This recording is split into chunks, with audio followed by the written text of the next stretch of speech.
Bonjour à tous, donc bienvenue dans la sixième année du séminaire d'architecture de la chaire de philosophie à l'hôpital qui se passe toujours sur l'Adamant, donc centre de jour des hôpitaux Paris-Est Val-de-Marne, donc pour le secteur Paris-Centre, avec Arnaud Vallée ici présent, représentant parmi plusieurs de l'Adamant, donc qui nous accueille depuis toutes ces années, merci encore.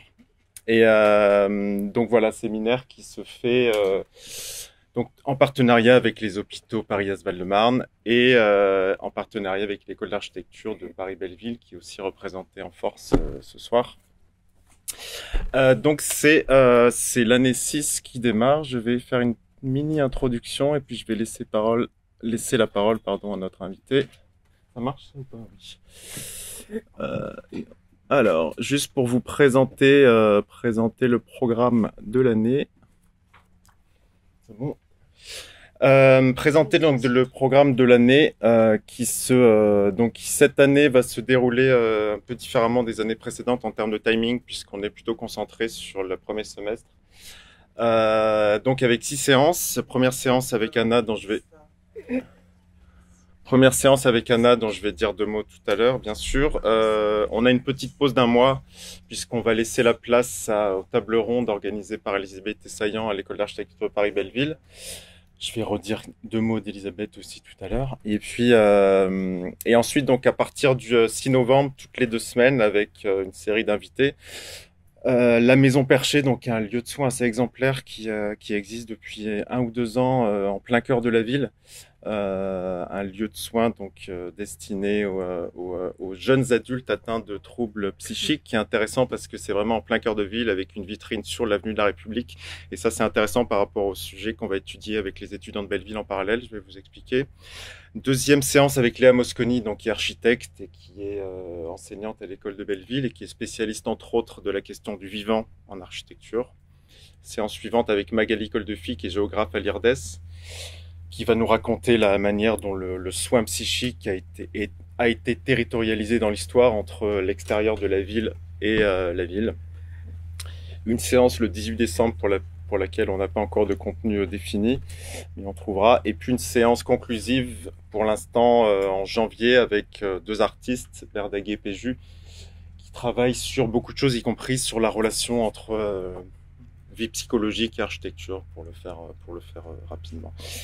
Et puis parallèlement à ça, on a un studio de projet que la chaire est invitée à co-encadrer avec l'école d'architecture de Paris-Belleville, donc un studio de projet dirigé par Elisabeth Tessaillant qui est ici et Noël Dominguez qui a dû partir.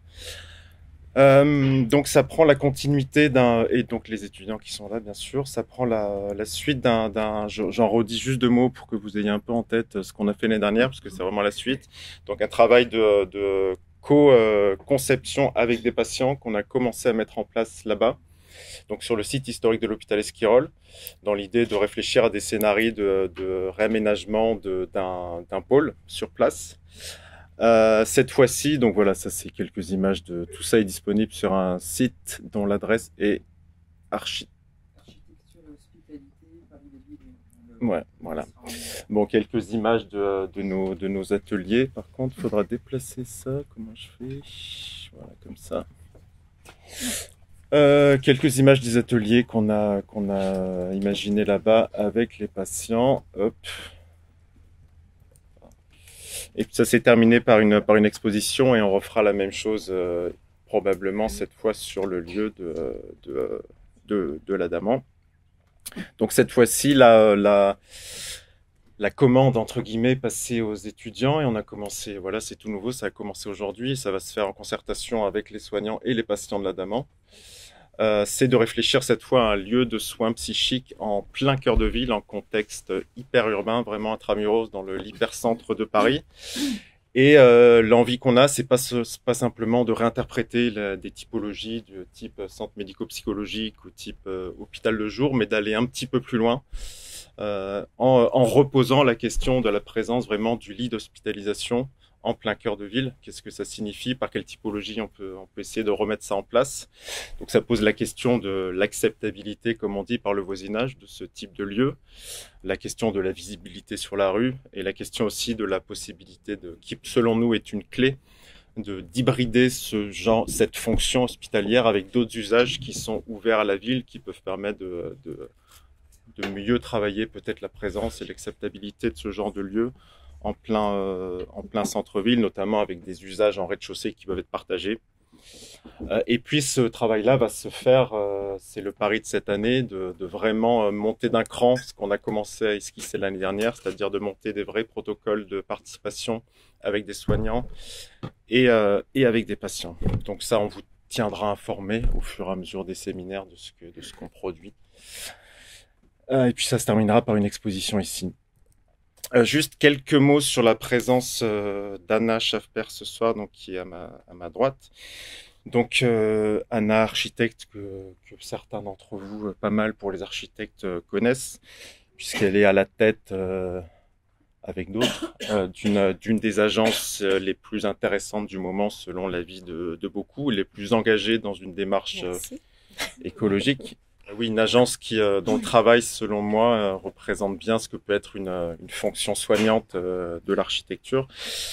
Bon, je vais pas faire la biographie d'Anna. C'est une agence qui a été récompensée par de nombreux prix, encore très récemment. Anna, notamment, est passée par un certain nombre de grandes agences. Ça revient souvent dans tes biographies. Au-delà des plus connues, il y en a une qui, moi, m'intéresse plus, c'est celle de Jacques Condelat. Enfin, c'était pas dans ton agence, mais tu as travaillé avec lui, qui est un architecte que personnellement j'adore. Et puis, notamment, l'agence d'Anna organise une biennale dans quelques semaines à Oloron-Sainte-Marie, à laquelle j'ai la chance de participer. Il y a un an, pile, la séance inaugurale, on était avec le collectif Encore Heureux. Cette fois, c'est le collectif Encore. Donc l'année prochaine, ça va être collectif, tout court. Et c'est voilà. En plus, en plus efficace. Ouais. Le parallélisme entre les deux séances n'est pas anodin parce que c'est au-delà de la similarité homonymique, c'est ça qu'on dit. Il y a aussi certains points communs dans une démarche qui est assez radicale, on va dire, dans la mise en application d'un certain nombre de principes que l'architecture et que tout architecte aujourd'hui devrait mettre en place. Mais l'agence Collectif Encore a la particularité d'aller assez loin dans les conséquences et dans le fait de transformer en action tous ces nouveaux principes qu'on sait bien tous qu'il faut maintenant mettre en place dans la relation à la matière, une relation raisonnable aux matériaux, ce qui ne signifie pas du tout d'abandonner au contraire la quête esthétique. Dans la question du choix de la réhabilitation plutôt que du choix de la construction neuve, c'est un choix qui devrait même plus se poser, il devrait même plus y avoir de débat, mais c'est un choix qui est régulièrement reposé.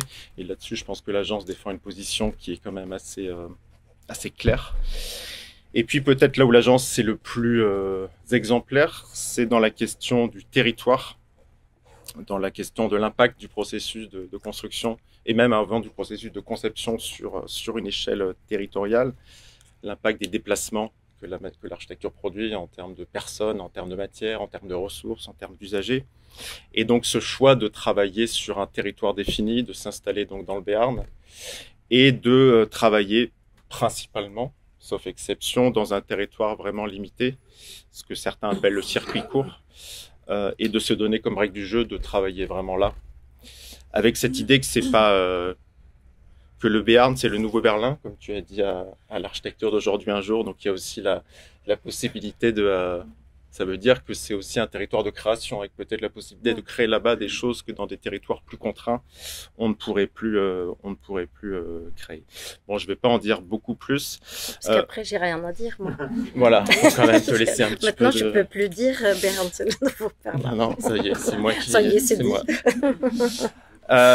Et puis surtout aussi la question plus spécifique du soin psychique, c'est quelque chose qui pour toi est important, avec notamment un projet dont tu vas nous parler, oui, tu vas en parler, de la réhabilitation d'un centre de soins dispositifs intégrés thérapeutiques, ça s'appelle, aux Évents, qui s'appelle les Évents en Rive-Haute, donc toujours dans ce territoire.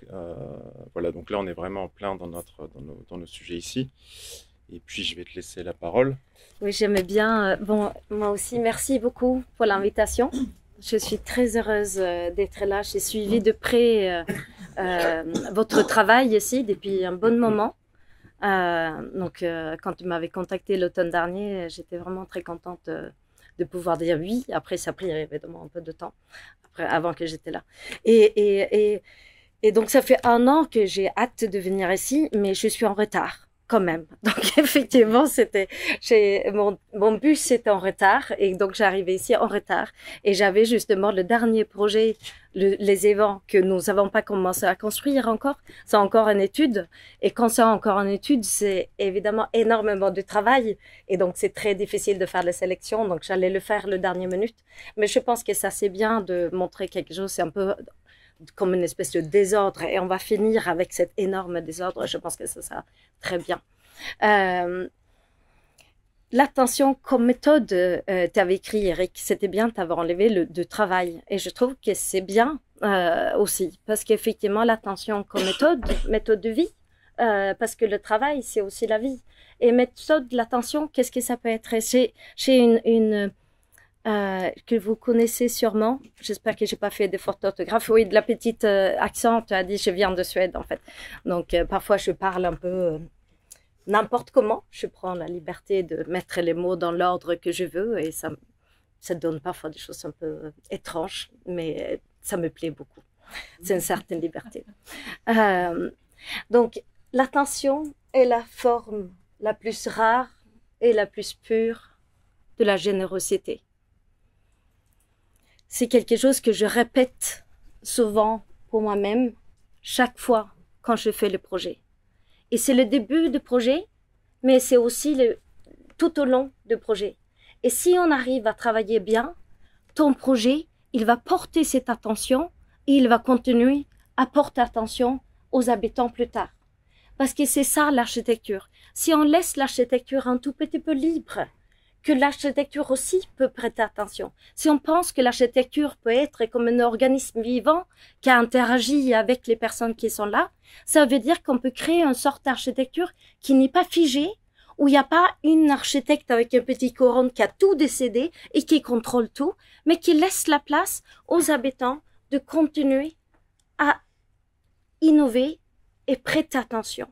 Et c'est aussi de faire confiance, en fait, à tout le monde, à tous, qu'on peut faire attention. Et attention, c'est aussi quand on parle de l'architecture, c'est pas quelque chose qu'on fait avec les yeux. C'est évident. Ça, tout le monde sait. Donc, on ne peut pas faire un projet en regardant Google Maps ou une image, même une carte. Nous sommes obligés de prendre notre corps et y aller. On ne peut pas regarder qu'avec les yeux. Il faut regarder avec le corps. C'est ça, de prêter attention. Et c'est ça, cette sorte de méthode de travail dont j'ai envie de parler pendant ce temps-là. J'ai 5 heures, c'est ça, hein? Oui. Ouais. Je ne vais pas parler de Ouré parce que je pense que ou est-ce qu'il y a beaucoup de gens qui n'ont pas entendu parler de Ouré? Je pense qu'il y en a, oui. Oui, parce que tout le monde ne sont pas architectes. Je vais pas parler trop longtemps quand même, parce que c'est une espèce d'équilibre, mais je suis obligée d'en parler, parce que c'est un peu comme une sorte de fondation.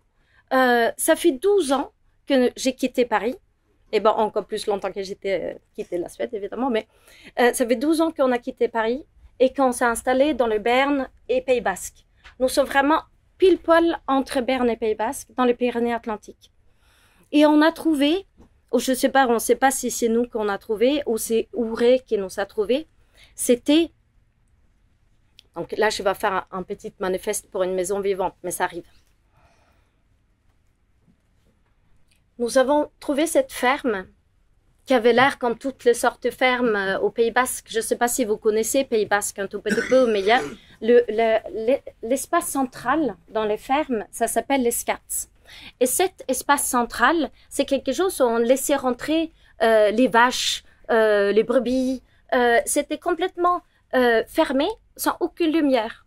Et les grandes portes que vous voyez là, on l'ouvrait grande et après on sortait. Et ce qui était assez incroyable, parce qu'on laissait rentrer tous ces animaux et on habitait autour et les animaux chauffaient la maison. Donc c'était bien pratique. Aujourd'hui, quand nous n'avons plus des animaux et on ouvre beaucoup moins et la maison devient beaucoup plus fermée, ces espaces aujourd'hui au Pays Basque sont souvent très sombres. C'est grand, sombre, il manque la lumière et c'est aussi humide parce que c'est fermé. Mais quand nous sommes arrivés dans cette ruine, la toiture était effondrée. Et donc, c'était pas du tout humide. Même s'il pleuvait à l'intérieur. Parce qu'il y avait un jardin à l'intérieur. Il était aux 4 vents. Et les 4 vents, ça sèche. Donc, je suis rentrée là-dedans et je pensais, il faut rien détruire. Donc, nous avons gardé la toiture, la lumière dans la toiture, pour garder comme une clairière à l'intérieur, presque comme une forêt à l'intérieur, pour que la lumière rentre, pas la pluie, parce que vous savez très bien qu'il pleut énormément au Pays Basque. Donc, il y a quand même une barrière. Les portes, quand on ouvrait, tellement grandes, on avait l'impression qu'on était complètement à l'extérieur. Donc, on a créé la même chose. Nous avons posé les menuiseries par l'extérieur. Et quand on ouvre les fenêtres, on ne les voit plus. Ils disparaissent. Et comme ils disparaissent, on a l'impression qu'on est à l'extérieur. On ne sait plus lire. Et c'est une sensation très agréable. Il y a vraiment cette sensation qu'on a envie que l'architecture peut faire. C'est à la fois te protéger, mais aussi te connecter avec le monde. C'est à la fois d'être fermé et aussi ouvert et en même temps. Parce que c'est ça, effectivement, qu'une façade peut faire. Les façades ne sont pas là pour limiter l'intérieur et l'extérieur. Il est là pour faire le lien, évidemment. Et aujourd'hui, en fait, le problème avec l'architecture aujourd'hui, un tout petit peu aussi à cause des permis et des choses comme ça, c'est effectivement que nous regardons beaucoup l'architecture par l'extérieur. Et on met presque toute la priorité par rapport à comment il a l'air à l'extérieur. Mais ça aurait pu être presque comme si on regardait, par exemple, mes yeux, et on regardait que comme ils ont l'air par l'extérieur. Et on ne prenait pas en compte que je peux aussi vous voir. Vous voyez? Il y a vraiment ce chose-là. C'est fantastique, évidemment. Ils sont bien jolis, messieurs. Mais c'est pas le plus important. Le plus important, c'est que je peux voir par l'extérieur. Vous voyez? Et ça, c'est complètement déséquilibré en architecture. Effectivement, de voir par l'extérieur et connecter et de bouger à l'intérieur et à l'extérieur, ça c'est beaucoup plus important de comment ça a l'air par l'extérieur. Donc effectivement, la lumière qui rentre par l'intérieur et aussi qu'on est connecté avec les oiseaux et les milans royaux. Un espace à l'extérieur où nous avons aussi travaillé chaque espace avec des microclimats. On se rendait compte que la ferme avait 800 mètres carrés et on avait pile poil 400 000 euros et pas une centime de plus. Donc, ce que nous avons fait, c'est que le 50% de la maison, on l'a laissé à l'extérieur. Donc, effectivement, il y a vraiment cette question de construire moins pour avoir plus. Et c'est quelque chose qu'on applique dans tous nos projets. Donc, vous voyez, là, c'est l'espace que vous avez vu en ruine et là, il est donc encore à l'extérieur. Et ce que vous voyez ici qui est assez fantastique, ça s'appelle en fait des écoservices. C'est tout ce que le soleil et la nature peuvent vous donner gratuitement. C'est que le soleil se lève ici, à l'est, et quand il est vert, le soleil est bas, il tourne autour et il chauffe cet espace tout l'hiver. Et quand c'est l'été, le soleil il monte haut, il tourne autour, il ne rentre pas et l'espace reste frais. Donc c'est quelque chose où on peut rester à l'intérieur, où on peut rester à l'extérieur toute l'année. Et cette végétation qu'on a fait, donc un grand trou avec un trou ici, c'est aussi parce que j'ai un lit là-bas où je peux voir les Pyrénées. Donc ce trou est évidemment pour la vue, mais c'est aussi pour qu'il pleut ici. Et cette nature donne aussi la fraîcheur de quelque chose vraiment de quand on a une ville avec des arbres, on peut descendre au moins 2 degrés. Donc effectivement, et après, c'est fait aussi que forcément, cette maison, comme on dit, vivant, il change tout le temps. Donc il est, là, ça c'est vraiment tout petit par rapport à ce que c'est aujourd'hui. Et après, la maison, toutes les choses qu'on a essayé de faire, c'est de faire des petites choses qu'on a l'impression, quand on voit la maison, on a l'impression que ça a toujours été là. De, par exemple, cette rampe, c'est des rampes du Pays Basque qu'on voit très souvent. Et quand on est là, on a l'impression que tout a été là et qu'on n'a rien fait. La rampe est là parce que ma fille, elle a un fauteuil roulant. Donc, elle peut en fait passer par l'extérieur et rentrer à l'intérieur de la maison par l'extérieur, comme ça, et monter. On a fait tomber toutes les parpaings. Et autour de la maison, on a, après, donc c'est le même façade qui est sur ce côté-là, où ça pousse les roses. Il y avait justement un architecte du bâtiment de France, les ABF, ça s'appelle quand on rend le permis. Il veut pas en fait qu'on dessine les plantes parce qu'il dit bon, on ne peut pas savoir si les plantes sont là ou pas. Je veux dire, sur la façade, on ne peut pas juger, il faut juger l'architecture parce que les plantes peuvent disparaître.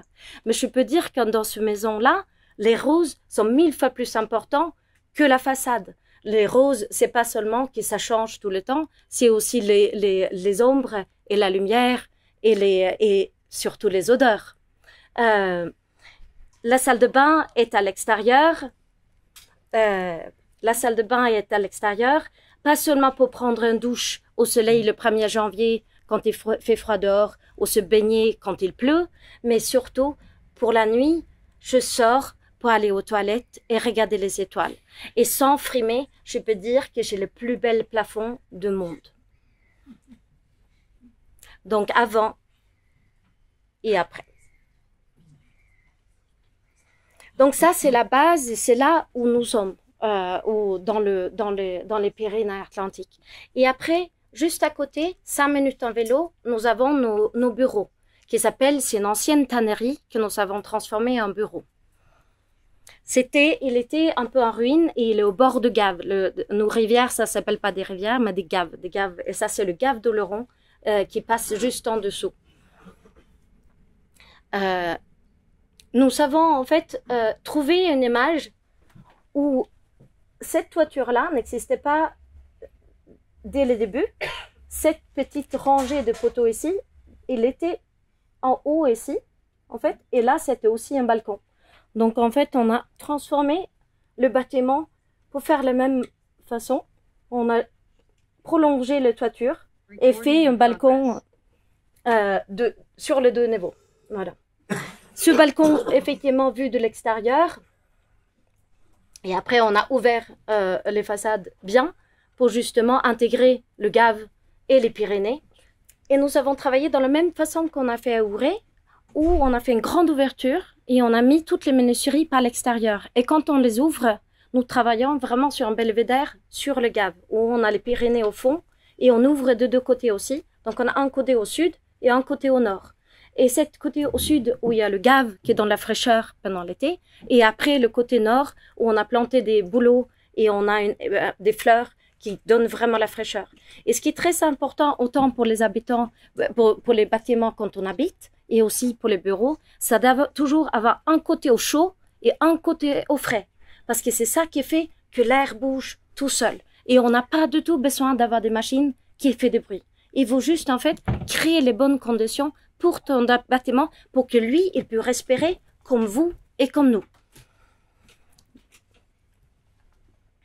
Donc, effectivement, ça, c'est quand c'est ouvert. Et après, évidemment, quand on ferme, il se glisse comme ça. Et quand je travaille, donc il y a constamment des petits oiseaux. J'en ai au moins, je vais pas montrer parce que je peux passer 2 heures et montrer en fait tous les oiseaux avec qui sont assis juste à côté. Et là, vous pensez peut-être que j'arrive pas à me concentrer parce que j'ai des oiseaux juste à côté. Mais c'est tout au contraire. C'est vraiment que d'avoir de l'air, autant de l'air possible, ça donne de l'oxygène et ça fait qu'on respire. On arrive à se concentrer. Et tous ces oiseaux qui viennent et qui partent et qui bougent, ça fait qu'on reste réveillé.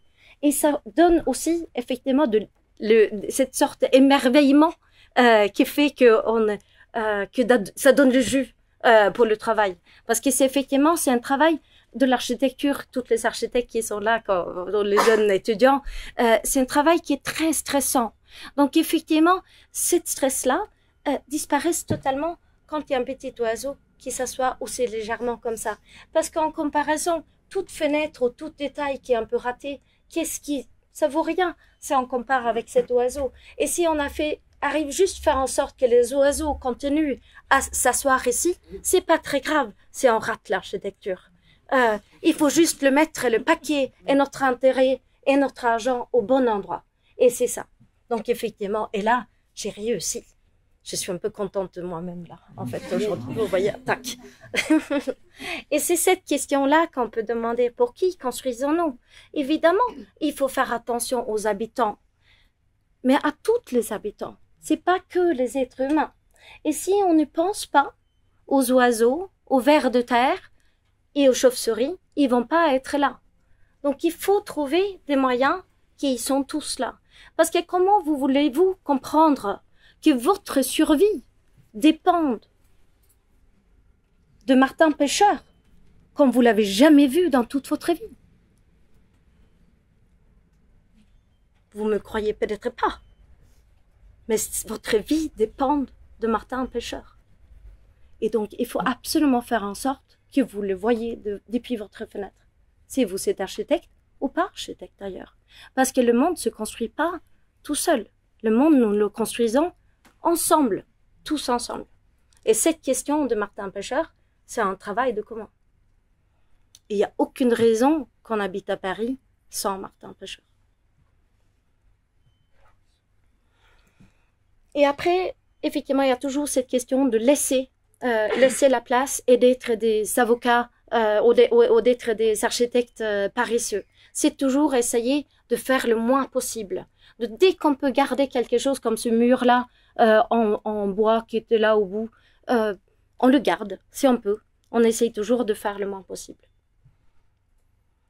Et après, c'est des toutes petites astuces comme ça, que par exemple dans les bureaux, au lieu de faire un banc autour de la salle de réunion ou l'endroit là, par exemple ici où on fait des projections, des cours, on a aussi des architectes, les jeunes étudiants qui viennent de l'école d'architecture de Bordeaux, qui viennent, oui, les paysagistes aussi, et on fait toujours nos cours là.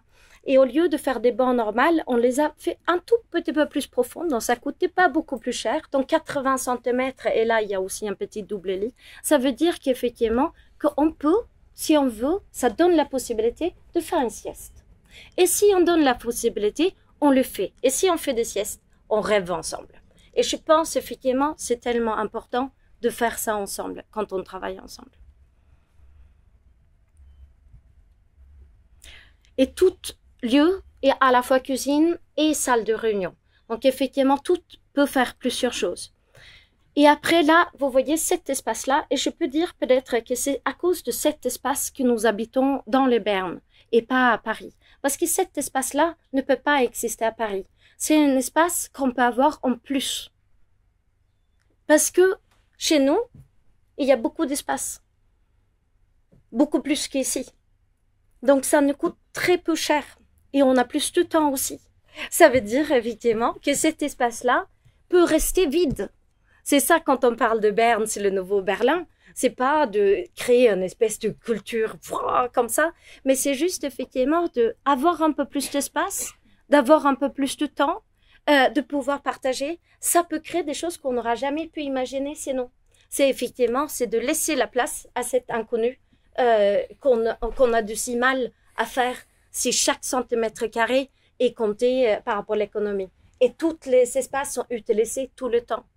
Et donc, effectivement, cet espace-là reste rarement vide quand même, parce qu'effectivement, on occupe, parce qu'il y a des étudiants, on fait les maquettes, on travaille aussi, il y a toutes là, c'est toutes les jeunes, c'est des paysagistes, voilà. On fait aussi les fêtes éco-habitat, où on construit, parce qu'on a aussi un rez-de-chaussée, on peut, pour travailler et avoir des murs en plus, on peut tester de faire de paille, chambre, et toutes les choses comme ça, parce que on n'a pas seulement plus d'espace, on a aussi de murs à volonté. Et après, nous avons créé quelque chose qui s'appelle l'agence ouverte. Comme à la campagne, on a beaucoup d'espace, mais il n'y a pas tant d'architectes que ça. Donc nous sommes très très très prises en fait, mais à un point un peu comme on a envie d'être comme le médecin à la campagne, on a envie d'être là pour tout le monde. Or tout d'un coup on se retrouvait dans une situation où on ne pouvait pas. on ne pouvait pas répondre parce qu'on a dit, mais désolé, nous sommes déjà occupés, on est trop occupés même, et on ne voulait pas grandir, on voulait rester en petite agence. Et c'est pour ça, depuis 1 an, nous avons créé l'agence ouverte. C'était justement pour ouvrir à tout le monde et de répondre aux questions sans commencer à travailler sur pour un projet qui dure 3 à 5 ans, quelque chose comme ça. Mais que pouvoir quand même donner des exemples, expliquer comment on peut faire. Et donc, effectivement, le dernier vendredi de mois, le soir, tout le monde, beaucoup de monde, environ 40 personnes, 50 personnes, vient à l'agence pour parler. Parfois, il y a des architectes aussi. Il y a quelqu'un qui a un bâtiment qui ne sait pas quoi faire. Il y a un restaurateur qui cherche un autre bâtiment. Il y a une charpentier, par exemple, qui cherche un atelier, qui rencontre sa femme de sa vie. Ça arrivait, je l'ai vu, là, ils sont... C'est le premier couple de l'agence ouverte, je l'ai vu le week-end dernier, en fait. Et effectivement, il y a oui, un espace de créer la culture, effectivement, de travailler ensemble et aussi. Et c'est arrivé justement après, comme il y avait la dissolution de l'Assemblée, où on sentait tous en fait complètement, mais qu'est-ce qu'on va faire? Et on essayait de parler avec tout le monde, mais tout le monde était tout seul, surtout à la campagne. Nous sommes très seuls quand même. Je suis pas là pour vous vendre quelque chose de super fantastique. On a effectivement des oiseaux, mais sinon c'est vraiment compliqué. Et donc on était très seuls et c'est là qu'on se dit, il y a quelque chose qui peut nous tous réunir au lieu d'être gauche, droite, gna gna gna. De juste dire, non, cet espace, ou ces oiseaux, ou cet ciel étoilé, ça nous concerne tous. Et ça, en fait, on peut tous parler de ça. Et si on commence en avance, pour les élections, on verra bien, peut-être effectivement, on a déjà des projets en commun. Parce que là, on est bien parti, effectivement. Et tout ce qui nous reste, les oiseaux, le ciel et ma mère. Pardon? Le ciel, les oiseaux, les arbres, la nature, après la dissolution, tout ça, les gens qui n'arrivent pas à s'entendre, c'est ce qui nous reste, c'est ça que vous voulez dire? Ah non, pas du tout. J'ai dit qu'on a ça. Non, ça on a. Mais on a du mal à se rencontrer à la campagne parce que les places sont occupées par des voitures. À la campagne, oui. J'habite à la campagne. Il y a des voitures sur toutes les places. Oui, il n'y a plus d'arbres. Il n'y a plus de bancs. Et on ne peut pas s'asseoir sur un banc. Ouais, souvent. Ouais, j'exagère un tout petit peu. Mais effectivement, c'est un tout petit peu de trouver un moyen de remettre les bancs et de remettre l'arbre pour qu'on puisse être dans l'ombre. Et peut-être mettre les voitures juste un tout petit peu à côté pour qu'on puisse se rencontrer par hasard, par exemple. Mais je crois que Anne Hidalgo a le projet d'enlever les voitures. C'est pas exactement la même. À Paris, il y a, non seulement c'est vrai qu'il y a de moins en moins de place pour les gens qui se déplacent à pied. Il y a des voitures, des trottinettes, il y a voilà, mais après, voilà. Ouais. Non, mais il y a cette question pas de... pour vous interrompre, ni défaire le propos. Non, mais c'est bien. Non, mais... Ouais. C'est de dire de travailler avec toutes autant les habitants que les oiseaux et les arbres et les bancs et les places et les voitures. Ouais. C'est une tannerie qui date de combien? Excusez-moi, quand vous êtes vous êtes de la campagne. C'est où la campagne? C'est vague. Moi aussi, je suis dans la campagne. C'est vrai? Où ça? Je suis né en Normandie. Ouais. Dieu-les-Poils. Ouais. Vous dites, je suis né à la campagne. Ensuite, archi. J'ai un ami qui est archi. D'abord créé Notre-Dame, mais c'est un métier. Un archi ne peut pas travailler tout seul. Il peut travailler avec un décorateur d'intérieur qui, lui, va mettre en place, il y a un projet, il y a un cube, et d'un cube, il va falloir en faire un duplex. Donc vous imaginez bien que dans votre tête, il va falloir travailler avec... Jean-Yves, on va essayer, comme il y a des gens qui suivent en ligne. Attends, non, je sais que vous n'avez pas fini. On va essayer de faire la conférence et les questions et les réflexions après. C'est un peu notre dispositif. Ben, je vous le dis, je ne vous l'ai pas dit avant. Je ne savais pas, c'est pas marqué sur le papier. Ah ben, je vous le redis. Ouais. Non, mais c'est bon, j'aurais dû. Oui, super, en tout cas, c'était très intéressant et on continuera à discuter après. On fait une agence ouverte après la conférence. Oui. Non, c'est bien, Jean-Yves. Ouais. Merci, Jean-Yves. Et ce qui est très important, ce que vous dites, c'est effectivement qu'il n'y a pas de place. Non, j'ai une petite chaise dans mon petit coin. C'est pas qui m'a puni. Mais vous pouvez amener la chaise plus par ici? Non, parce qu'après ça va gêner. D'accord, oui. Je pense que les gens en Zoom ont du mal à suivre la situation. On verra. Ouais. Merci. On va essayer Ouais. on essaye de reprendre. Et on Ce qui est important, ce que vous dites, c'est que nous travaillons, l'architecture ne peut pas se faire tout seul. Et effectivement, c'est un travail en commun avec tout le monde. Et effectivement, autant l'architecte est juste une de partie. Et on va parler un tout petit peu de ça parce que c'est ce qu'on voudra parler sur la Biennale. Excusez-moi, la tannerie, elle date de quelle année? Je ne sais pas exactement l'année parce que souvent il y a c'est marqué sur les bâtiments. Donc c'est là, il n'était pas marqué, mais je pense que c'est plutôt 18e siècle. Haute-Rive, c'est une des villages avec les plus anciens bâtiments de toute le Béarn. Donc effectivement, les plupart des bâtiments sont 17e, il y a beaucoup de bâtiments de 16e.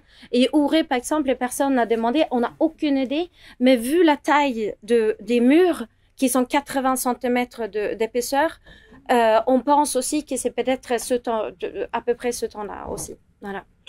Et ça vient aussi que quand on parle de ces murs, effectivement, ce qu'on voit ah oui, j'allais montrer ça après, c'est effectivement les murs qui sont très, très épais.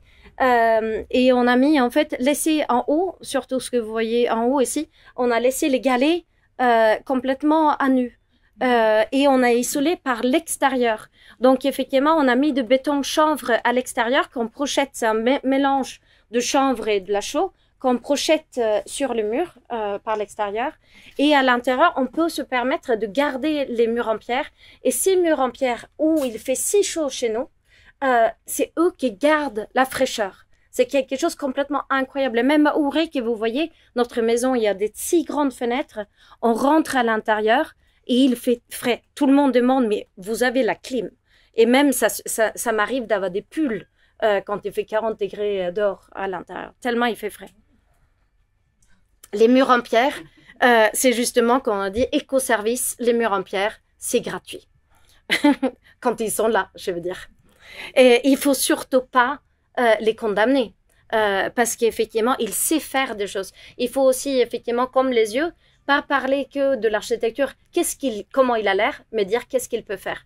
Et effectivement, les murs en pierre, c'est faire vraiment plein de choses. Et vous êtes en montagne ou des pierres comme ça? J'en ai beaucoup vu en Isère. C'est pas loin des Pyrénées, on les voit bien, mais voilà, c'est plutôt. Mais si on est vraiment. Pour tout le monde qui connaît Pau et Bayonne, nous sommes pile poil entre Pau et Bayonne, pile poil au milieu, on peut dire, dans cette campagne-là. Et nous travaillons 1 heure autour de Tannery. Voilà, donc, et 1 heure, on est presque aux Pyrénées, parce que dans 1 heure, un peu plus, on est à Oloron. Et là, on est vraiment juste au début des Pyrénées. Bon, ça c'est les déjeuners de encore. On va faire. J'ai vraiment, ça fait 10 ans que je suis en train d'écrire un livre et j'arrive pas. Mais le premier livre qu'on va sortir, c'est un livre de cuisine parce que nous cuisinons tous ensemble. Chacun est responsable pour la cuisine et nous savons évidemment on peut que manger localement et ce qu'on mange justement à côté dans nos jardins. Et voilà. Parce que ça, c'est aussi cette question. Où s'arrête votre habitat? Parce qu'on parle beaucoup, en fait, souvent de comment on habite, comment on y va pour son travail, par exemple, et le travail. Mais c'est évidemment où c'est important par rapport à la question de travailler localement, c'est de manger localement. Mais localement, c'est effectivement de se nourrir à la fois donc son corps et son esprit. Donc, effectivement, cultiver la terre et cultiver tout court. Et ça, c'est aussi quelque chose que cultiver la terre, c'est bon, on a, mais cultiver tout court, et se nourrir l'esprit, on a beaucoup moins. Parce qu'effectivement, il y a vraiment un déséquilibre, on peut dire, je ne veux pas dire injustice, mais c'est un déséquilibre entre comment on met l'argent. Et effectivement, il y a beaucoup, comme la France est très centralisée, presque tout l'argent par rapport à la culture se trouve à Paris. Et aussi, pour le transport public, se trouve à Paris aussi. Ça veut dire qu'effectivement, à la campagne, il n'y a absolument rien. Mais il n'y a pas rien, hein. Parce que on a des associations. Donc, attention. Mais imaginez-vous 2 secondes que Palais Tokyo, ou pas 2 secondes, est-ce qu'on ne peut pas s'imaginer pendant 1 an que Palais Tokyo et Beaubourg et toute cette centre culturel était géré par une association, que tout le monde travaillait gratuitement, au moins un moment, quand même. Je veux dire qu'il n'y a pas de raison que tout le monde travaille gratuitement pour la culture à la campagne, mais pas à Paris. Ou on peut faire 1 an gratuit à Paris, 1 an à la campagne, ou je sais pas, pour faire quelque chose comme ça. Pardon? Ils vont travailler 5 ans gratuitement à Beaubourg. Oui, non, mais c'est juste, en fait, ce qui est important, c'est de trouver un équilibre. Ce n'est pas, en fait, d'être en une question de concurrence l'un ou l'autre. Il faut tout. Il faut trouver un équilibre entre tout. Et on n'est pas complètement en équilibre, ça, je pense que tout le monde sont assez d'accord. Donc, la friche Shaolong, là, on a parlé justement de prêter attention à la maison et laisser la maison un peu se construire tout seul, de vraiment le regarder et se découvrir un peu tout seul. Là, en fait, nous sommes venus à Oloron. C'est là qu'on va faire la biennale et Eric va venir. Donc, c'est le 9, 10, 11 octobre. Nous sommes arrivés ici dans cette local-là et la mairie nous a dit « Ah, qu'est-ce qu'on va faire avec ça ?» Et il y avait une étude qu'il fallait rendre très très vite pour avoir de l'argent, de fonds de friche où on pouvait avoir un peu d'argent. Donc, enfin d'avoir un peu d'argent à la campagne. Donc, c'était de l'argent européen, il fallait faire très vite. Et on a dit, on n'a pas le temps de rester devant nos ordinateurs. Et après, vous avez compris que c'est peut-être pas exactement comme ça qu'on travaille de toute façon.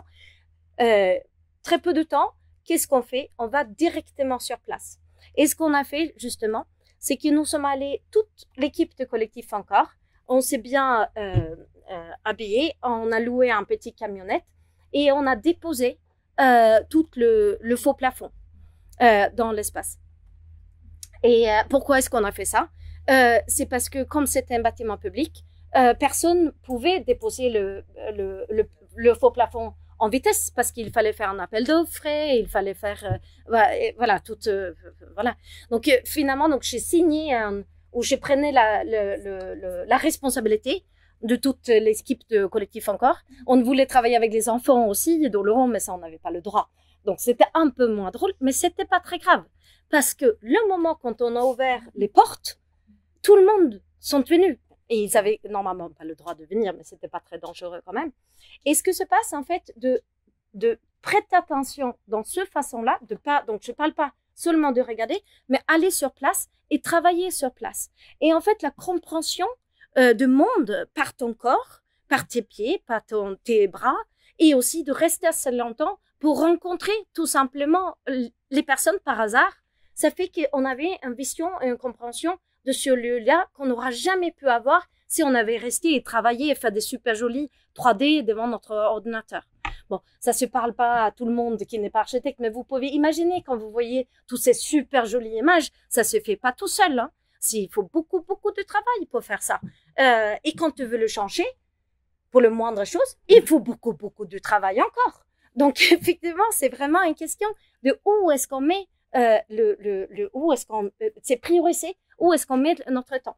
Et donc, nous, on a mis notre temps ici et on a la fameuse Martin Pêcheur qu'on a rencontré aussi, qui est juste à Oloron, qui est assez rare dans une ville où il est encore là. Quand on a fait ça, on a compris que c'était pas des bâtiments, que c'était bien une rue, en fait. Et quand on a fait ça, de enlever cette faux plafond, parce que quand on était à l'intérieur d'abord, tout le monde était, mais qu'est-ce qu'on va faire avec ça? Mais le moment que nous avons enlevé le faux plafond, il y avait de la lumière naturelle et cet espace-là était merveilleux et on a pu ouvrir le bâtiment tout de suite. Donc, sans aucun travaux. Ça allait vraiment très vite. Après, il y a eu un grand travail avec Ressura, il s'appelle, c'est des personnes aussi qui travaillent avec des grands groupes comme ça. Donc, nous avons travaillé ensemble avec tous les habitants pour discuter, pour faire un groupe et créer une sorte d'association qui allait gérer cet lieu et qui va vraiment comme une petite mini-démocratie qui vont gérer le lieu. Donc, effectivement, ils ont fait toute la programmation et après, on a commencé à réhabiliter le lieu. Donc, on l'a transformé, comme on a dit, on a vu que c'était bien une rue, qu'on pouvait rentrer d'un côté et de l'autre côté. Et là, vous voyez, le bâtiment, il est comme ça. Et là, c'est le Gave, donc ça s'appelle donc le Gave. On a le Gave d'Aspe ici, et ça devient le Gave d'Oleron ici, qui vient chez nous après. Mais ça prend 1 heure. Hein. Et là, c'est Gave d'Ossau. Et ce bâtiment-là, quand tout le monde venait ici, c'était vraiment raccourci pour arriver directement, par exemple, par ici ou par là. Donc, tout le monde voulait passer chez nous. Et on a dit, on a réussi, donc, effectivement, de transformer ce bâtiment à une rue, une véritable rue, et pas d'autre chose.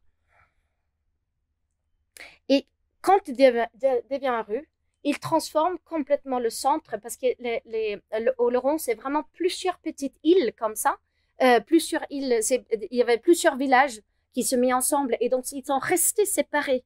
Et en fait, quand ça devient une rue, il fait un lien directement avec un pont ici, et c'est un très bel bâtiment qui s'appelle la médiathèque ici, de Pascal Guédéo, et après on passe ici, et après c'est l'autre espace. Donc effectivement, cette connexion-là devient très importante et qui transforme complètement la ville. Et tout le monde pensait pour le jardin public que l'entrée était par ici, parce que c'était le grand jardin public. Mais le moment quand on transformait le bâtiment en rue, on rentrait forcément par les deux côtés. Et l'autre côté, quand on passe de l'autre côté, et que le centre bascule, et le Gave et la médiathèque devient le centre, tout d'un coup, l'entrée principale sera sur ce côté-là. Parce qu'en fait, une chose change tout. Et donc, il faut avoir un tout petit peu d'imagination, évidemment, mais effectivement, c'est vraiment ça. Et donc, cette façade est évidemment encore plus incroyable que de ce côté-là. Pas seulement parce que la façade est vraiment étonnante, mais aussi parce que son côté, il est sur le Gave et cette fameuse Martin Pêcheur et la médiathèque. Donc, effectivement, est en lien complètement. Et après, nous créons 2 places. Donc, effectivement, une place qui est couverte, où on peut faire des marchés, et une place qui est ouverte, qui fera comme un jardin. Donc, ça, c'est la place qui est couverte, qui est donc cet espace ici. Mais c'est une place couverte qu'on peut traverser comme une place, comme il y a une rue où on traverse. Donc, effectivement, il y a une rue qui passe comme ça. Et de l'autre espace, ici, on le transforme en un véritable jardin. Et on fait en sorte, effectivement, que le Gave, au lieu d'avoir cette sorte d'architecture qui prend la place, qui occupe la place, c'est en fait de renverser cet mouvement, mais laisser la nature rentrer et traverser le bâtiment et aller jusqu'à le jardin public et transformer le jardin public à peut-être une véritable forêt. Donc là, vous voyez qui est en bas et le haut de... Voilà. Donc, et on fait des liens avec de l'eau, de l'air, le passage, pas que pour les ados qui font du vélo et pour les mamans avec ses enfants, mais aussi pour les oiseaux, pour les insectes, pour les abeilles, pour tout le monde. Pas les saumons, ça aurait été cool. Mais bon, on peut pas tout faire. Qu'est-ce qu'il allait faire là? Mais il y a quand même... Donc là, vous voyez, et on a mis, et Raphaël, tu m'avais demandé, je travaille, donc effectivement, on travaille avec un ami qui est Mathieu Pérez, qui est quelqu'un qui travaille avec des toiles. Et donc cet espace-là, au milieu, il y a une toile dans une partie, parce qu'il pleut quand même énormément. Donc, je n'avais pas le droit de le laisser complètement ouvert. Donc, c'est un compromis où il y a une partie qui est à moitié fermée avec cette toile, effectivement. Et donc, on a mis une toile et au milieu, là, il y a le trou pour qu'il pleut complètement à l'intérieur. Et après, on va planter des arbres au milieu pour qu'effectivement, ça va être un véritable jardin. Et ça, c'est évidemment pour le jardin, le bien-être, la fraîcheur, voilà. Mais c'est aussi une question, en fait, tout simplement pour la sécurité incendie. Parce que si on n'avait pas fait ça comme un espace extérieur, notre projet aura coûté tellement cher parce que tout aurait été fait une et seul volume et on aurait été obligé de faire des coupe-feux partout. Or, on a réussi à transformer cet endroit-là et dire que c'est un espace extérieur, mais c'était très compliqué. On était obligé de voir les pompiers, je sais pas combien de fois. Et finalement, on avait le pompier, c'est l'Hackathon Vassal qu'on connaît. Ils sont un ancien bureau de contrôle qui s'appelle Christian, qui habite maintenant en Bretagne, donc il travaille plus, il a pris sa retraite, mais il travaille encore avec nous sur tous nos projets. Donc c'est lui qui a fait Palais Tokyo, qui a travaillé ce Palais Tokyo, qui est quand même très particulier. Et finalement, c'est lui qui a écrit une lettre aux pompiers à Pau pour dire qu'effectivement, c'est bien un espace à l'extérieur. Et du coup, comme c'était quand même un grand pompier, il écoutait. Parce que en France, on écoute. Il y a quand même une sorte de hiérarchie. Et si vraiment ça marche pas, et je suis évidemment pour changer cette hiérarchie, je travaille réellement et profondément, autant avec ma langage, avec ma façon d'être, pour créer une espèce d'horizontalité. Mais quand il faut de temps en temps, il faut l'utiliser. Et donc, c'est bien pour le jeune architecte de savoir que c'est un raccourci et ça va très vite. Parce que, oui, voilà. Donc, effectivement, c'est ça. Il faut appeler les pompiers en Bretagne. Le pompier de chef et les pompiers, ils sont au-dessus des bureaux de contrôle. C'est bien de savoir. Parce que parfois, on croit que c'est les bureaux de contrôle qui décident, comme on dit comme ça dans l'école maternelle. C'est pas quelqu'un qui décide. En fait, non, c'est le pompier qui décide. C'est pas Dieu, c'est pas les architectes, c'est pas le bureau de contrôle, c'est le pompier. Comme ça, vous le savez.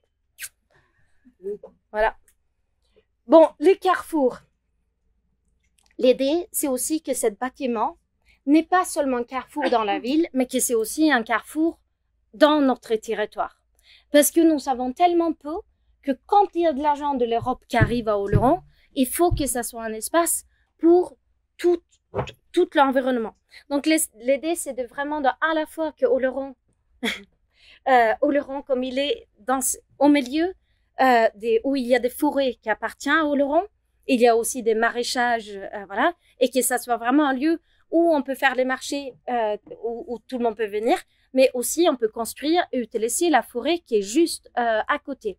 Donc effectivement, ce que nous avons fait, c'est que à l'intérieur de ce bâtiment, on a créé une espèce de structure capable qui était au départ juste une structure qui pouvait en fait, fur et à mesure, évoluer. Si quelqu'un voulait avoir une petite boutique ou un espace de travail, on le rajoutait.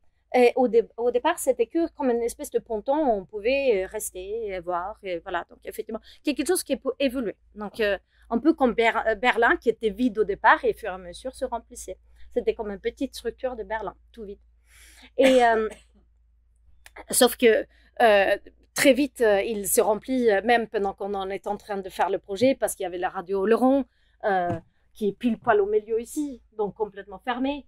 Cet espace-là, le pont au milieu, entre les deux espaces, il est vide encore, mais il y a des coworking, voilà, donc il y avait des espaces qui se remplissaient. Et là, on est dans la forêt où on sélectionnait le bois ensemble avec, à la fois avec quelqu'un qui est spécialiste à la ville et l'ONEF qui gère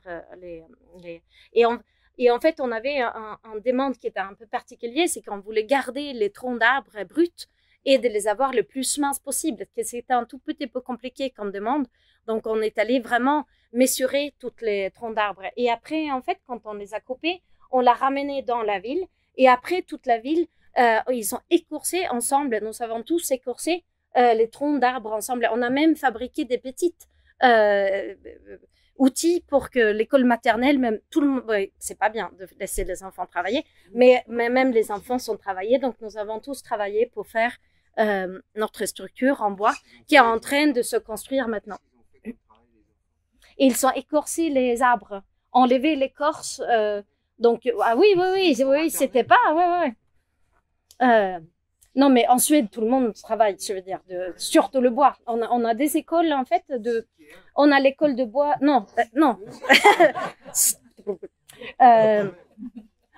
On a des écoles, en fait, des écoles de menuiserie et aussi pour coudre aussi. On a les deux. On fait les deux, un semestre pour coudre, un semestre pour les menuiseries. Et tout le monde s'est fabriquer une table, un tabouret, construire un peu, réparer les bâtiments. Voilà. Donc, effectivement, cette sensation, je pense que ça sert bien. C'est une bonne tuyau, je trouve. Bon, de toute façon, donc, on est en train de construire avec le bois et les poteaux, hein, les troncs d'arbres que nous avons sélectionnés, c'est des différents arbres qui sont donc des différents arbres dans la forêt. Donc, on va mettre un petit carte pour savoir exactement où ils étaient et on va justement écrire en bas qui l'a écorcé et comment il s'appelle l'arbre. Donc, effectivement, il y a c'est toute la forêt qui est des chênes, des hêtres, même des sapins. Voilà, donc effectivement, toutes différentes sortes. Et après l'organisation, je ne vais pas trop rentrer parce que je pensais à d'autres choses quand même. On a envie de parler d'autres choses aussi. Mais il y a le restaurant qui est dans une situation assez fantastique parce qu'on est vraiment sur le Gave avec les 2 jardins, une espèce de guinguette. Donc, toutes les espaces peuvent faire plusieurs choses. Donc, ça, c'est l'espace où il y a le restaurant. On a laissé la façade complètement intacte, sauf qu'on a descendu descendu 2 portes pour pouvoir rentrer de l'autre côté. Donc, vu la façade de l'extérieur. Et après, nous avons travaillé en maquette, qu'on fait souvent, en fait. Donc, au lieu de faire de super jolies images, ou les images, c'est des choses que je fais à la main, comme ça, qui va très vite. Mais sinon, on travaille donc en maquette, parce qu'une maquette, on peut le regarder dans tous les sens et partout.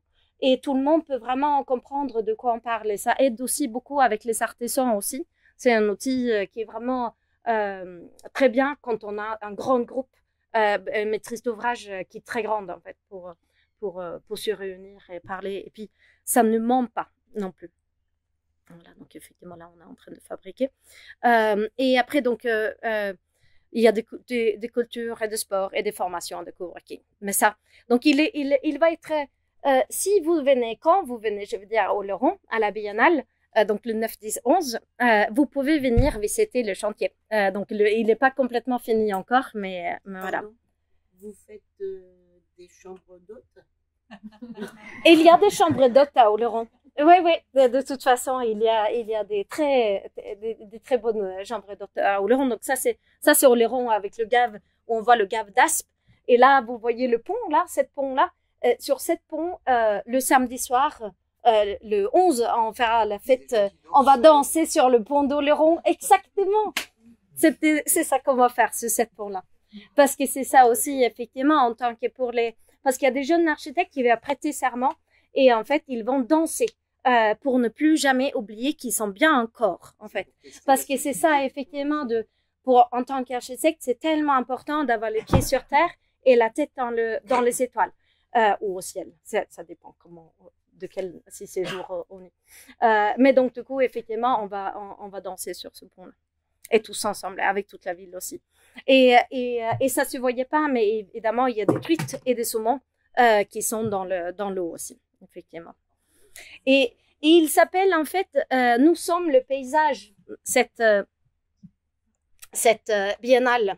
Et nous sommes le paysage, ça veut dire effectivement que le paysage fait partie de nous et nous, on fait partie de paysage. Et ça veut dire aussi qu'effectivement, comme nous sommes responsables de nous-mêmes, nous sommes responsables de notre milieu. Ça va de soi. Et l'idée, c'est ce qu'on espère, c'est pendant 3 jours, c'est tout le monde se dit que nous sommes responsables de notre milieu. Si on est responsable, responsabilité égale pouvoir. Et effectivement, que peut-être on peut reprendre le pouvoir au lieu de subir le monde et vraiment commencer à le créer. C'est vraiment de ça. Et après, on pose des questions comme ça, comme la question de habitat, où s'arrête ton habitat, et aussi la question de ne pas appeler, par exemple, un habitat comme il y a certains promoteurs qui appellent les habitats, ils s'appellent pas logement, ils appellent un habitat un produit. C'est vrai, hein? Tout le monde. Voilà. Le problème d'appeler un logement un produit, c'est que nous construisons nos villes avec des habitats. Donc, effectivement, notre ville devient un produit. Et après, même qu'on peut demander aux Groenland, même un pays peut devenir un produit, si on va de là. Donc, effectivement, mal nommer un objet, je ne sais plus comment c'est. Exactement. Et c'est pas le pire, on peut dire, parce qu'effectivement un pays, mais nous, c'est aussi nous. Et cette image-là que j'aime beaucoup, c'est effectivement, c'est pas une question de dire que les bâtiments sont des produits, parce que c'est les choses qui sont à l'intérieur qui est vraiment les produits. Le bâtiment est peut-être le carton, et c'est nous les produits qui habitons à l'intérieur. Et donc c'est cette question-là qu'il faut faire attention, juste en fait de prêter, ouais, de donner le bon nom aux choses. Voilà. Donc changer de point de vue et dire aussi en suédois le monde, le verklighet, la réalité, la réalité c'est verk, c'est une œuvre. Et donc c'est vraiment un peu comme dire de œuvre-réalité. C'est vraiment de dire que le monde n'est pas donc à subir, il a créé. C'est une œuvre qui se crée tous les jours. Et nous sommes responsables de cette œuvre. Et donc il faut le faire dès le matin jusqu'à le soir. On pose aussi la question le troisième jour parce qu'on parle de l'habitude et le troisième jour c'est justement le habitude au milieu et le troisième jour. Pourquoi être normal quand on peut être heureux? Parce que c'est effectivement toutes ces questions de savoir de par rapport à nos goûts, par rapport aux normes, par rapport de discuter de toutes ces choses-là qui forment notre monde. Voilà, c'est ce qu'on va faire. Vicky Campes, je parle très vite de ça. Il est un peu tard maintenant. Vous arrivez à vous concentrer encore? Ouais, ça va. Bon, on avait Marion, une jeune femme qui avait une petite boîte qui s'appelait Vicky Campers et qui était en train de grandir très vite. Et elle était dans des tout petits locaux où ils étaient vraiment très étroites. Donc, on a travaillé ensemble avec eux dans leurs locaux. Et ils sont, Vicky Campers, c'est quelqu'un qui met en relation les personnes qui louent des caravanes et des camping-cars. C'est vraiment c'est comme un truc internet qui met les gens en lien, quoi. Des gens qui louent, des choses comme ça. Donc pas très vertueux écologiquement et un peu proche de la côte même, mais on l'avait beaucoup aimé, Marion, on s'est super bien entendu et son programme était très drôle parce que elle avait besoin d'un bâtiment plus grand ce qu'elle était, je veux dire. Elle demandait de quelque chose de construire plus grande parce que elle savait que là aujourd'hui, quand on a commencé, on est peut-être 12, l'année suivante elle était 20. Et elle pensait en fait qu'effectivement, quand on a fini, elle allait peut-être être 80. Et après le temps, ils ont été un peu moins nombreux, mais donc effectivement, c'était assez drôle comme. Et après, elle était très, très joueur aussi par rapport à les espaces et des choses comme ça. Et on sentait effectivement qu'il y avait vraiment de quelque chose dans sa façon de travailler avec tout le monde qui donnait envie de faire ce projet-là. Et après, c'est aussi qu'elle avait eu dans un endroit vraiment un endroit assez pas bien, c'est des espaces en fait, des sortes de ZAC où il n'y a que des bureaux, des endroits vraiment où tu n'as pas envie d'y aller et que nous évidemment on n'y va pas, on ne travaille pas là et tout ça. Et elle a eu le dernier petit espace où il y avait un petit vide et avec des arbres juste à côté que vous voyez effectivement. Donc là c'est moins tout petit comme ça et une énorme pente et des arbres à côté. Et on comprenait bien aussi pourquoi cet espace c'était beau, mais c'était presque inconstructible. En plus, tu étais obligé de rajouter des espaces pour le parking. Or, c'était si pentu et il fallait construire si bas que tu n'arrivais pas à monter la voiture. Et donc, effectivement, c'était extrêmement compliqué. On n'avait pas le droit de passer par là. Donc, c'était pour plusieurs raisons extrêmement compliqué quand on se dit, non, mais il faut y aller. Donc, ce que nous avons fait, en fait, c'est qu'on a compté aussi, parce qu'on est quand même très, très optimiste. On s'est dit que aujourd'hui, ils nous obligent de faire des parkings. Mais ce parking-là, dès qu'ils vont avoir de transport public et exactement comme à Paris, cet lieu de parking va être pour tout le monde. Donc, il faudra effectivement de créer un lieu complètement le parking le plus fantastique du monde, tout simplement. Et c'était aussi que le week-end, il y avait très peu de monde parce que comme c'était un ZAC et les gens ne travaillaient pas, donc il n'y avait pas beaucoup de voitures, mais il y avait énormément de monde qui se baladait et se promenait parce qu'il y avait encore juste à côté de le ZAC encore des champs et des endroits pour se promener. Donc on se dit que cet espace-là, si on pouvait faire un peu comme on peut imaginer comme l'architecture occupe l'espace, que cette architecture peut peut-être laisser l'espace. Et effectivement, donc du coup, laisser un peu d'espace aux gens que tu peux l'utiliser comme tu veux quand l'équipe n'est pas là.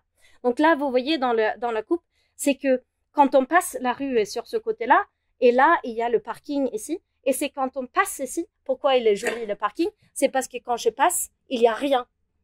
On voit juste le travers et on voit les arbres de l'autre côté. Donc effectivement, il y a un vide. Et après, il y a 2 niveaux par-dessus. Et au dernier étage, il y a une terrasse. Et après, au rez-de-jardin, il y a le sous-bois. Et avec ici au milieu, une espèce de gradin qui est comme une espèce de jeu. Donc l'idée, c'est de faire un jeu qui peut être ouvert ou peut être faire marcher aux puces les dimanches si on veut, ou le jeu le samedi.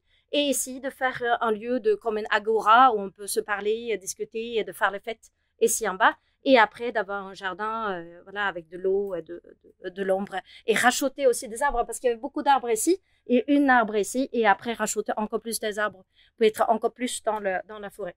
Donc là, le bâtiment, vous voyez, il y a le parking avec les 2 étages.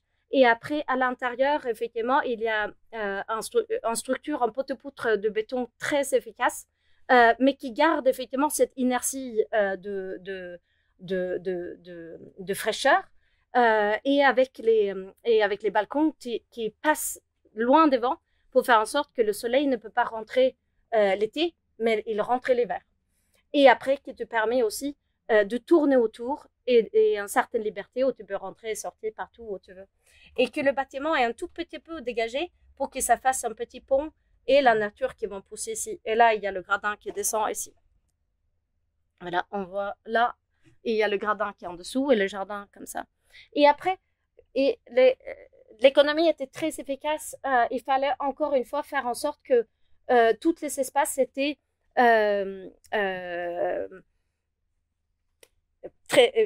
extrêmement simples, mais c'est la nature qui change chaque espace. Donc, quand on est au rez-de-jardin, on est vraiment dans ce sous-bois et tout est complètement différent. La lumière est différente et c'est assez incroyable. Cette différence de fraîcheur aussi. Et après, on fait pareil que toutes les menuiseries peuvent s'ouvrir complètement. Et comme ça, tous les espaces peuvent devenir de l'extérieur. Et après, on a réussi à donner cette attention, de prêter attention à nos artisans pour arriver à garder tous les arbres aussi proches de... Effectivement, on les a élagués au bon moment en novembre quand il fallait. Et on a justement de travailler autour et les protéger pendant le chantier pour pouvoir vraiment d'avoir comme des espaces de cabane dans les arbres. Donc, les lieux de travail sont comme ça, avec des espaces où tu peux sortir partout. Il y a vraiment cette question d'air et liberté, c'est de pas contrôler et décider exactement comment tu sors et que tu rentres dans ton bâtiment et que tu peux même t'échapper s'il y a quelqu'un que tu veux pas rencontrer, par exemple, ou le prendre l'autre schéma pour le rencontrer. Parce que c'est ça aussi que quand on dit qu'un bâtiment est vivant, c'est vraiment de penser le bâtiment avec les êtres qui sont là aussi et de s'imaginer des possibilités de rencontres et de jeux et des choses comme ça. Et c'est comme ça que le bâtiment devient vivant et qui change et qui bouge. Et effectivement, ça montre un tout petit peu. Il y a une façon, il y a un architecte suédois qui disait il faut pas compter les mètres carrés de bâtiment, mais combien de façons tu peux tourner. En fait, en Suède, on danse beaucoup. Bon, comme vous comprenez, j'aime beaucoup danser. Mais en Suède, par exemple, à Noël, on danse autour de sapins, mais on danse aussi, on fait je sais pas comment ça s'appelle quand on danse. Donc, on fait la chenille, un truc comme ça. Voilà, et donc, on danse tout autour comme ça. Il faut faire le plus de rondes qu'on peut faire, mieux c'est. Et donc, il faut compter les rondes et pas les mètres carrés. C'est comme ça que... Donc, même quand les maisons sont tout petites, j'essaie toujours de faire en sorte qu'on peut au moins sortir dans 2 façons et qu'on peut au moins faire un tour dans la maison et danser une tour. Si on peut faire plusieurs, c'est encore mieux, effectivement. et que chaque espace aussi peut utiliser à la fois à l'intérieur ou à l'extérieur. Donc effectivement, le moment quand on ouvre les portes, ta cuisine devient comme un bar américain et on peut aussi bien être à l'extérieur comme à l'intérieur. Et tous ces espaces extérieurs qui à la fois coupent aussi le soleil et qui te permet de sortir, ils coûtent évidemment beaucoup moins cher que des mètres carrés qui sont à l'intérieur et complètement fermés. Et quand on est nombreux et quand on a envie de vivre différemment, c'est aussi que l'hiver, on vit peut-être pas exactement pareil que le reste de l'année. Donc effectivement, il y a vraiment une façon que ta maison grandit avec les saisons et rétrécit avec les saisons. Et ça veut dire aussi qu'on vit, voilà, le monde n'est pas pareil tout le temps. Et ça nous réveille. Ça, je ne vais pas raconter ce projet-là. C'est une petite réhabilitation qu'on a fait dans un tout petit village, mais je vais juste raconter, c'est vraiment quelques mètres carrés dans un village qui était pratiquement vide et on a juste fait une petite ouverture pour faire rentrer la lumière. On a réutilisé tout le bois et de faire le moins possible et ouvert de deux côtés pour qu'on peut passer et rentrer dans deux côtés. Et par l'extérieur, on a fait quelque chose justement parce qu'on parlait de bancs. Donc effectivement, c'est de dire un tout petit peu que chaque fois que tu fais et tu t'occupes, parce qu'un restaurant, c'est quand même un espace privé. Mais donc, de faire un don, de donner quelque chose en plus, et ce petit don, c'est juste qu'on a mis un petit banc à l'extérieur. Donc, ce petit banc qu'on peut utiliser pour fumer, ça devient comme un petit banc public. Tous ces bancs publics ont un peu disparu dans les espaces. Et c'est rien de tout. Et effectivement, ici, on peut planter des arbres à l'intérieur, c'est très bien. Et donc, c'est ça, j'allais montrer avant, après. Vous trouvez, bon, c'est un peu nul, vous n'avez pas fait grand-chose, mais je vais vous montrer ce que j'ai fait. C'est ça, tada. Et en fait, bon, il fallait comprendre comment c'était avant, mais en fait, c'est pas l'architecture qui est fantastique. Ce qui est fantastique, c'est effectivement ce que l'architecture peut faire. Et l'architecture peut, en fait, faire en sorte que des villages, et cette village, justement, sur Terre de Berne, j'avais les premières années, il y a 12 ans maintenant, donc ça a bien changé maintenant. Mais il y a 12 ans, j'avais toute une équipe suédoise qui venait avec tous ses enfants et on marchait dans les rues. Et il y avait un enfant, elle m'a pris la main comme ça et elle a dit, j'ai peur. Je dis, mais t'as peur de quoi? J'ai peur. Et en fait, elle avait peur du village parce qu'il était abandonné. Mais vraiment, vous imaginez, elle a peut-être raison. C'est peut-être nous qui sommes pas compris, en fait. Faut peut-être avoir peur. Et elle avait vraiment peur. Je le sentais. Bon, là, quand elle reviendra, elle a plus peur. Parce que c'est comme ça. Et effectivement, disons, c'est vraiment minuscule, cet endroit. Et après, et effectivement, ça crée aussi des festivals de vin de Navarre. Puis on boit beaucoup. Et puis c'est très drôle. Et on fait la fête. Pardon? On boit, on fait la fête et on danse. Ouais. En fait, il faut aller vivre en Suède. Non, oui. Oui, c'est ça. Bon, je suis désolée, c'est allé beaucoup trop longtemps. Mais vous peut-être m'inviter une autre fois et je parle de DITEP la prochaine fois. Ça, j'ai pas besoin de parler beaucoup. Je vais juste raconter une chose que j'ai trouvé intéressante avec ce bâtiment-là. La maison des associations de Buros, c'était la mairie de Buros qui nous avait, c'était un concours au départ. Ils avaient ce petite maison, voilà. Et au départ, la mairie avait dit bon, mais petite maison de les années 50, on n'a peut-être pas besoin de le garder, on peut le virer. Ça, c'est peut-être ça coûtera moins cher. Mais en fait, ça coûte pas moins cher de construire neuf. Ça coûte plus cher de réhabiliter si on veut rentrer un bâtiment neuf dans un ancien bâtiment. Mais si on profite ce qui est là et on essaye de faire le moins possible, forcément, ça coûte beaucoup, beaucoup moins cher. Donc, nous avons proposé de garder le bâtiment et juste, en fait, donc on voit l'axonométrie du bâtiment et de juste faire une chose qui coûte rien. Moi, je peux le faire comme je suis mes cours de menuiserie. C'est juste de descendre les allèges. C'est pas structurel, on peut juste couper. Vraiment, il n'y a rien du tout à faire. C'est juste ouvrir pour qu'on puisse sortir et rentrer partout. Parce que c'est la maison des associations. Donc, c'était pas la maison d'une association. Il faut avoir plusieurs portes pour que tout le monde puisse rentrer et sortir et ne pas avoir la même porte. Donc, effectivement, là, on a fait, même si c'est tout petit, on a fait en sorte qu'il y a plusieurs personnes qui peuvent utiliser ce bâtiment ensemble. Et après, on fait une grande toiture qui englobe tout ça et une salle polyvalente qui vient sur le côté ici. Et pourquoi cette grande toiture qui englobe?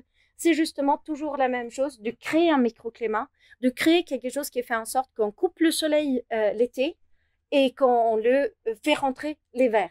C'est toujours de utiliser tout ce qu'on a comme ça. Et on avait fait aussi quelque chose de plus. On a créé cette belvédère ici parce que il y avait, comme vous voyez, là c'était le village et la mairie était là et il y a les Pyrénées là-bas.